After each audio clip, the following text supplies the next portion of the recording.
This video is sponsored by the trading brokerage Moomoo. Use my link down below, deposit $100 with Moomoo, and we each get 5 stocks, and each of those stocks, get this guys, is valued up to $3,500. So get your free money from Moomoo, link down below, and let's get right into the video. So we had a juicy green day in the stock market today, guys. The S&P 500 closed up 0.8%. We had the NASDAQ close up 1.2%, the Russell up 1.6%, and the Dow went up over 1% on the day as the VIX went down 6.2%. So today, we got to break the markets down. We have to go over some stocks, some earnings, charts, what I'm doing. So hit the like button, subscribe, join my Patreon if you guys want all my buys, sells, call outs, morning update videos, plus more. That's linked down below, and let's get right into the video. So you guys can see here on the 20-day chart, SPY and Triple Q, for that matter, both of these ended up closing right by the resistance of the wedge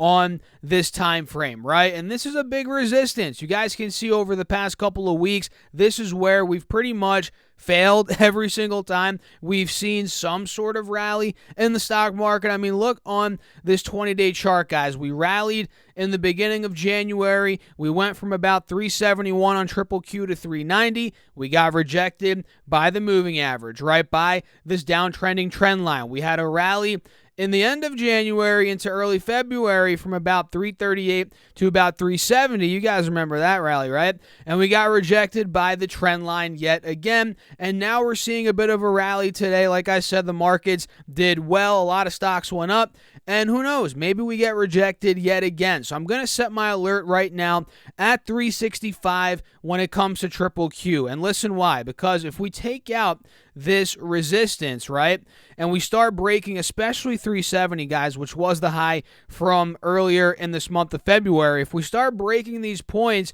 this is going to end up breaking the downtrend and thus most likely breaking out even further, maybe to 380, maybe towards 390, which was the high from earlier in January. So I put my alert again at 365 on Triple Q. And going back over here to SPY, you guys can see again, like I said, this is right by the resistance of the wedge where we failed every single relief rally that we've seen over the past couple of weeks. And I guess it is a good sign that we are above the moving averages now. Earlier in the day, we were not above the moving averages, but we closed above them. That's a good sign, but again, we are still under the downwards trend line. We got to break out of here. So for SPY, I'm going to put my alert at $455 a share, and we're going to be watching what it does from that point. If that point breaks and we get into the 460s, 475, 480 is right around the corner, in my opinion, for SPY. That'd be a nice breakout, but we're not there yet, so don't get too excited, guys.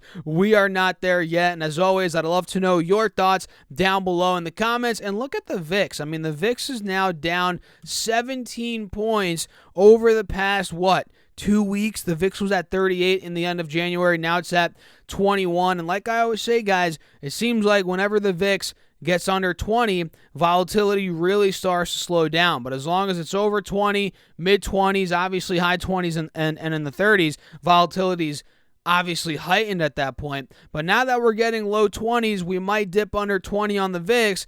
Hey, volatility in the meantime seems to be dying down. That's pretty interesting. Keep your eyes on the VIX. So make sure you guys hit the like button, subscribe if you are finding value in this video, and don't forget to get your 5 stocks from Moomoo, link down below. And now let's talk about some earnings. And number one is Chipotle, which is ripping after market hours. It is up over $110 a share. Take a look. It closed at $14.60, and now it's up over $15.70 in the aftermarket hours, which is around, let's see here, percentage-wise, what is that? About 7-8% up move in the after hours. That is pretty good, and you guys know how I do it when it's earnings season. I don't like looking at the earnings before making the video. I like doing it off the cuff and kind of getting surprised. So we just saw against, I was going to say Snapchat, Chipotle is up 8% after hours. So let's see what they did with earnings. They did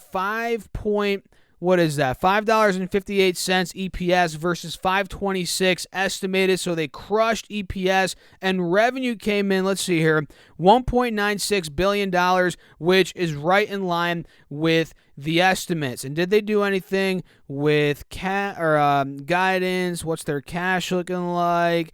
Wow, they see 235 to 250 new restaurants opening in full year 22. That's a pretty good sign that they're expanding, they're growing. I wonder how many restaurants they shut down. I doubt they shut down more than 230. So net, they're obviously most likely, I mean, I haven't done the back-end research, but I'm guessing they're growing restaurants, new restaurants, overall. I mean, they're not closing more than they're opening. So that's a good sign. Again, 235 to 250 new restaurants opening in full year 2022. Let's see what else we got going on here. Chipotle has access to $500 million in untapped credit. Okay, I guess they could borrow a lot of money, probably at a very low rate.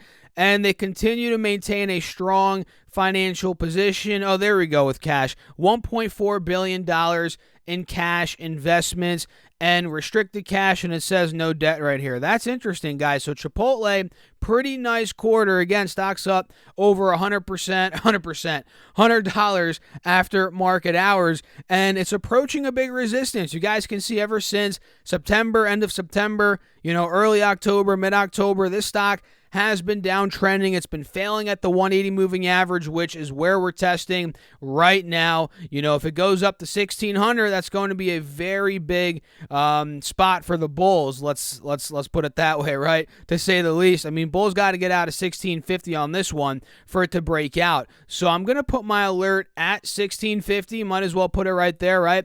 Let's do that together. Mark is at or above $1,650. So nice earnings from Chipotle. It seems like they broke out of my previous alert. I had one here at 1510. So 1650 is where my alert is right now. Harley Davidson, guys. Holy crap, man. This thing went up 15%. They reported after pre-market, rather. The stock, like I said, crushed it today, up 15%.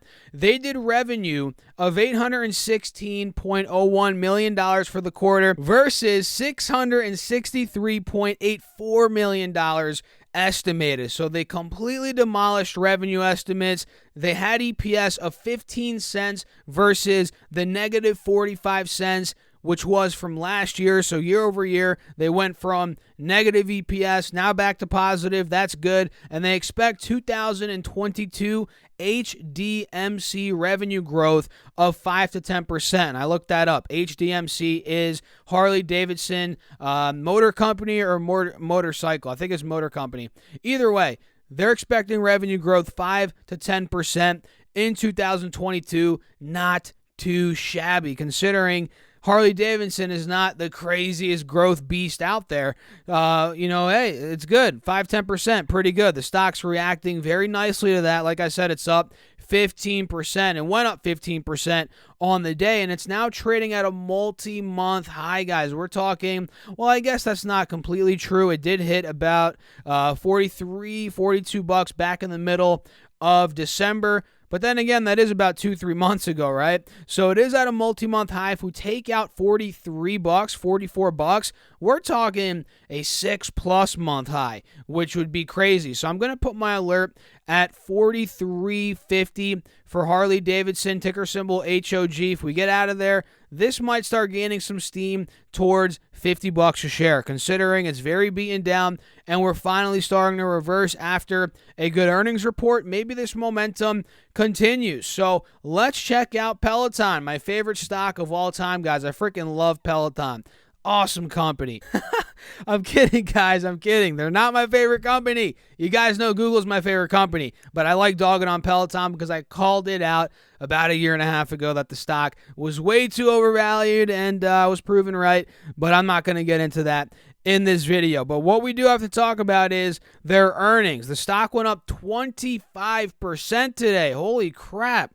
Another day of that kind of movement. That's nuts considering 2 days ago, I believe that was on Friday, 2 trading days ago, this stock went up 30% on rumors Amazon, and that was after hours on Friday, that Amazon is looking to buy them. So they ran up another 25% today. And oh, wait a second, I thought they reported after hours. I guess not. It looks like they reported pre-market. I missed that. I'm not going to lie. I missed that. They reported in the morning. The stock was at 25, and it went all the way to 40. Wow, I can't believe I missed that. Either way, let's see here. Let's see what they did. They must have done decent considering the stock is going ballistic today. They did EPS of negative $1.39 versus negative $1.20, so that missed. And they missed revenue, so they obviously didn't do well. But now that I'm thinking about it, I know why the stock's moving up. Because they got a new CEO. We talked about this earlier. And they did a big cut of their employees, right? They cut about 2,800 jobs, which is 20% of their workforce, which is nuts.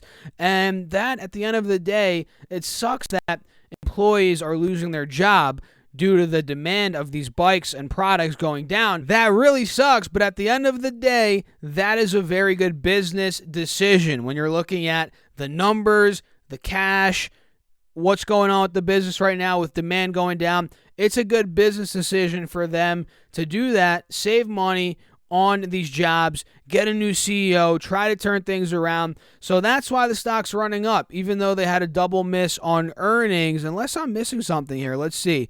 Maybe some good guidance came out. I don't know. But overall, the stock went ballistic today, 25%.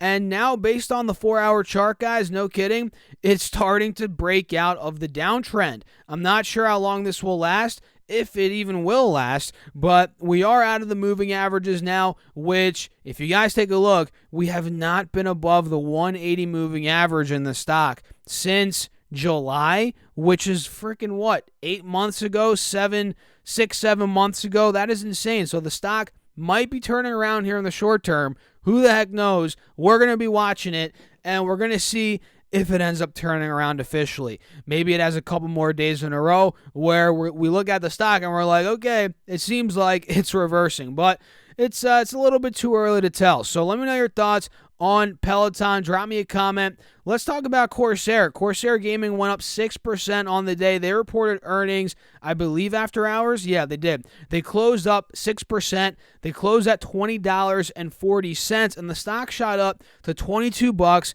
It went down to 18. Now we're a little bit under $20. So talk about volatility after market hours here. So let's see. They did 35 cents EPS versus 25 cents estimated. So they beat EPS, and we got sales of $510.6 million versus $495.3 million estimated. So double beat for Corsair Gaming, pretty solid. They see full year 22 revenue of 1.9 to 2.1 billion versus 1.89 billion estimated. So that's great. I mean, they guided up on full year 22 revenue. That's awesome. Let's see here. What else? Why the heck is the stock going down? They double beat. Their guidance for revenue is great.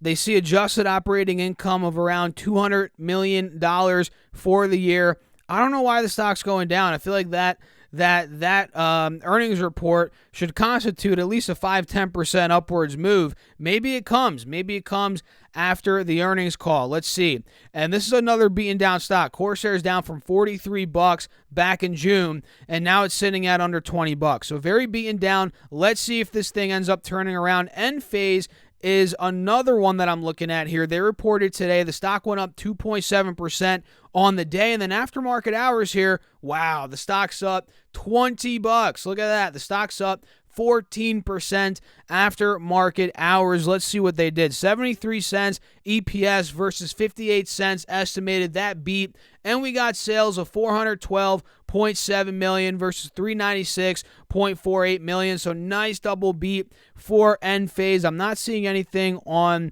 guidance, but who the heck cares? Wait a second. I actually do see something on guidance. Let's see here. Q1 revenue, they see $420 to $440 million. I guess that is above the estimates based off what I'm seeing right here. So the stock is soaring.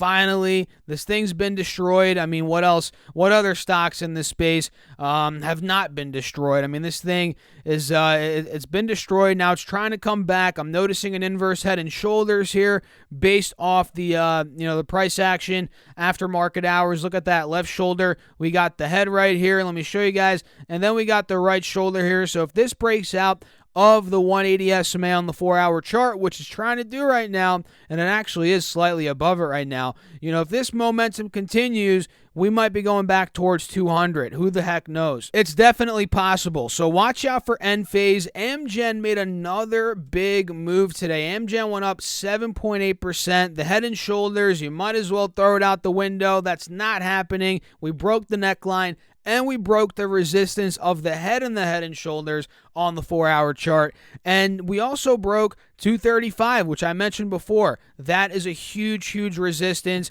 for Amgen, or at least it was. Now it's support. So at this point in time, Amgen might be shooting up mid to high 200s. I mean, the next main resistance is 250. You guys can see 250 is a big point of resistance, followed by, let's say, maybe 260 based on what I'm seeing on this chart. So there could be more upside, no doubt. There could be more upside in Amgen, but in the short term, it's a bit hot, so don't be surprised if we consolidate a bit. But over the next couple of weeks, this might end up filling the gap, like I said, to 250, maybe 260. So keep your eyes on that one. Ticker symbol AMGN. Marvell is another one, guys. Marvell, not to be confused with Marvel, the entertainment company, media company, whatever you want to call it. Marvell here, Marvell Technology went up 8%, actually 7% on the day, and it seems like it's trading above the 50 SMA. It took out the highs from last week, and we're well on our way to the 180 SMA, which is right around $80 a share, which is actually where I'm going to set my alert, because the last thing I want to do here, guys, is buy it under the moving average here and get suckered in a bull trap, because this could very well be a bull trap for all we know. But what I do know for sure, well, I guess not for sure, nobody knows anything for sure, but I have a feeling here, if it takes out 80, breaks the 180 SMA, that's going to be a confirming sign. Mid-80s, 90s, that is where it could be headed. So that's it for today's video, guys. Chipotle, Harley Davidson, Peloton, Corsair, Enphase, Amgen, Marvell. These are 7 stocks I'm looking at now, and we also broke down the markets. Now, I want to know your thoughts. Drop me a comment, hit the like button, subscribe. Make sure to join my Patreon if you want all my buy, sells, call-outs, morning update videos, more access to me throughout the day, Discord access, all that's on Patreon. Link down below. And you guys could also get your 5 stocks from Moomoo. Use my link, deposit $100, and you could get up to 5 stocks, each of which could be valued up to $3,500. Use that link down below. Get your money. I'll catch you guys in the next video. Peace out.